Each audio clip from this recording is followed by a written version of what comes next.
Football গুজব গুঞ্জনের পর্ব শেষ করে কার্লো আনসেলোত্তি হাল ধরছেন ব্রাজিল দলের। নতুন ভূমিকায় এই হাই প্রোফাইল ইতালিয়ান কোচের আনুষ্ঠানিক পথচলা শুরু হবে আগামী ২৬ মে। ব্রাজিলের ফুটবল ইতিহাসে সবচেয়ে বেশি পারিশ্রমিক পাওয়া কোচ হতে চলেছেন ৬৫ বছরের আনসেলোত্তি।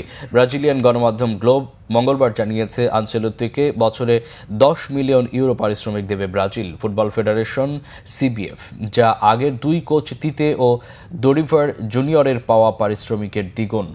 স্প্যানিশ ক্লাব রিয়াল মাদ্রিদ সর্বশেষ এই পারিশ্রমিকই পেতেন আনসেলোত্তি। গ্লোব আরও জানিয়েছে, ২০২৬ বিশ্বকাপের শেষ পর্যন্ত আপাতত দায়িত্ব পালন করবেন এই ইতালিয়ান। চুক্তির শর্ত অনুযায়ী ব্রাজিল বিশ্বকাপ জিতলে বোনাস হিসাবে ৫ মিলিয়ন ইউরো পাবেন আনসেলোত্তি। বেতন বোনাসের বাইরেও উপরি পাওনা আছে তার জন্য। রিও ডি জেনিরোয় যে বিলাসবহুল অ্যাপার্টমেন্টে থাকবেন তার পুরো অর্থ বহন করবে সিবিএফ। বিদেশ ভ্রমণের জন্য পাবেন একটি প্রাইভেট জেট, পাবেন একটি করে আন্তর্জাতিক স্বাস্থ্য বীমা ও জীবন বীমাও।